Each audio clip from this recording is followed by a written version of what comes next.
because Obama needs for you to see him as God. That's why you had kindergarten kids chanting to Obama a few years ago. Then you see those videos on TV? The concept is make government your God. It's done by evolution. It's done by destroying the concept of religion of God, and secondly, destroying the family. That's what this whole thing about homosexual marriage is about. It has nothing to do with, quote, homosexual rights. It has to do with the destruction of the traditional family. So that there's no loyalty to the family, loyalty is to the government. Government is your God. Have you ever heard President Obama quote the preamble of the Declaration or quote the Pledge of Allegiance? Very interesting. I've heard it several times and paid close attention. We have been endowed of certain unalienable right by our Creator is always omitted. Every time he quotes the preamble of the Declaration, he omits by our Creator. You know why? If your rights come from God, they're immutable. If your rights come from government, government can take them away. And that's what he wants you to believe.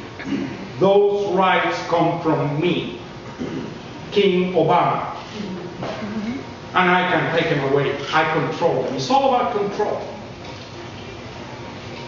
If you've ever heard him quote the Pledge of Allegiance, he skips 2 words, under God.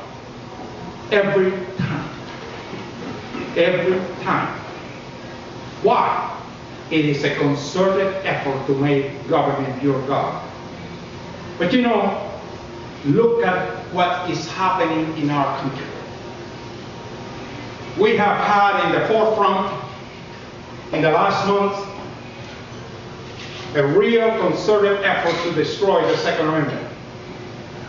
Now again, let's learn from history. Where have guns been taken away?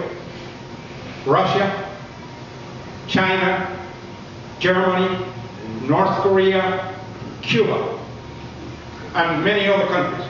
In every case, in Russia, the guns were taken away and the communists killed over 20 million people.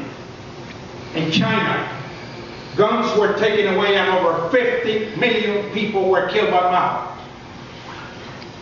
And the same thing has happened in North Korea, the same thing happened in Cuba. To protect the revolution, Castro collected the weapons from everybody. And then they began to have these trials, mock trials. As a matter of fact, they gathered everybody that was not in line with the revolution. They brought them to tribunals where they said, well, we don't have to have due process. You cannot have a defense because we are right. We know you're guilty, so to the firing squad. You've seen a lot of kids with t-shirts of Che Guevara.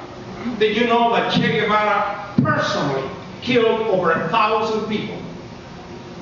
He boasted that he liked to be a participant in the firing squad. He personally shot over 1,000 people in those firing squads.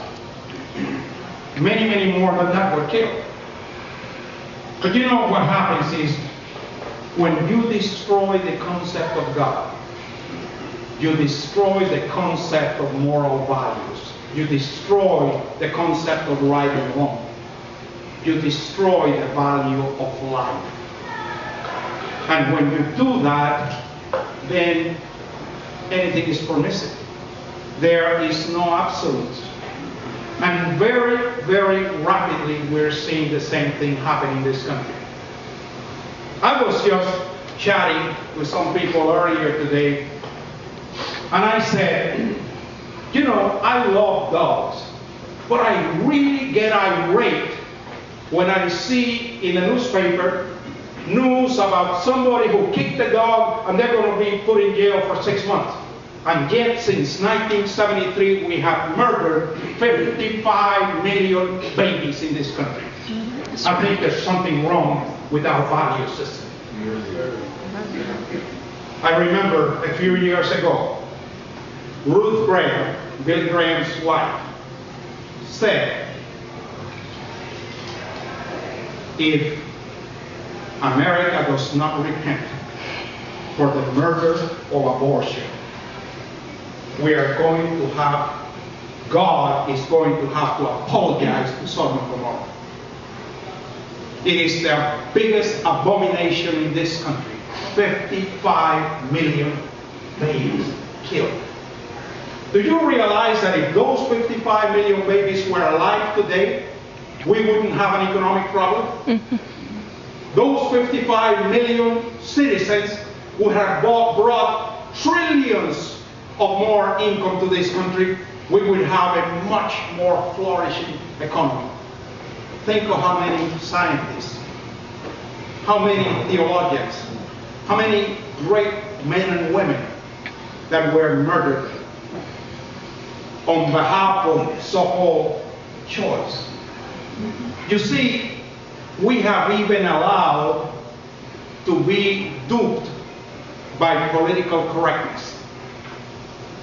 Political correctness is a cancer that we must eradicate.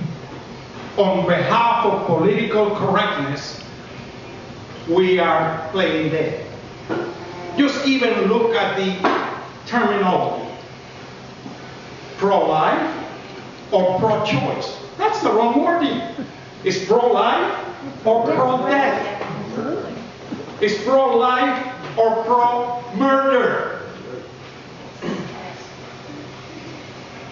Inheritance tax. No, it's not inheritance tax. It's death tax.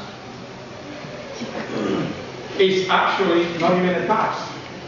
It's debt confiscation. You've already paid taxes on that money.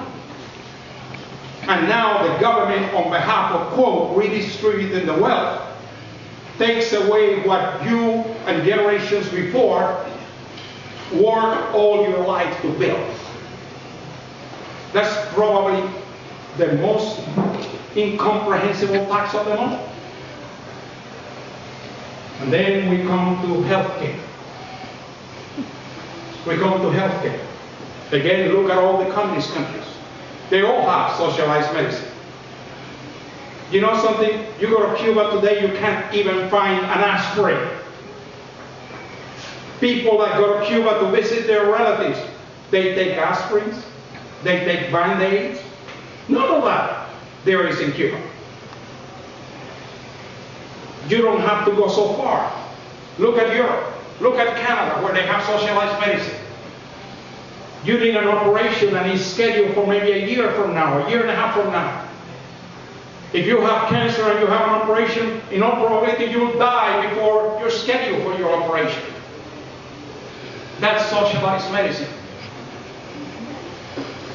It's removing the right of individual responsibility.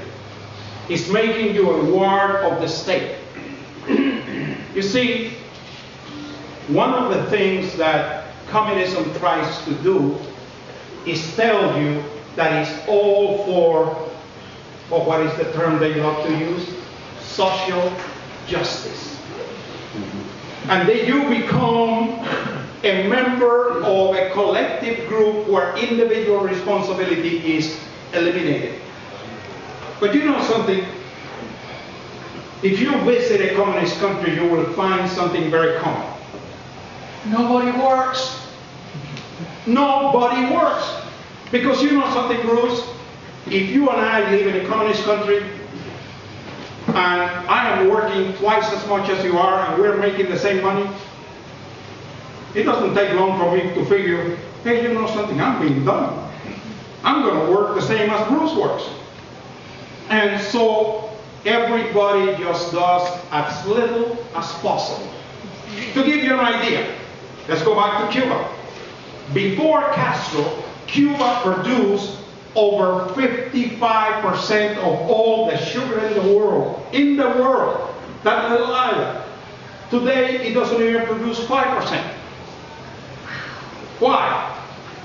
When Castro took over, all the sugarcane cutters have become soldiers. And of course, soldiers are a privileged class. Don't ever think everybody is equal under communism. That's not true. Some are more equal than others. So, all the sugarcane cutters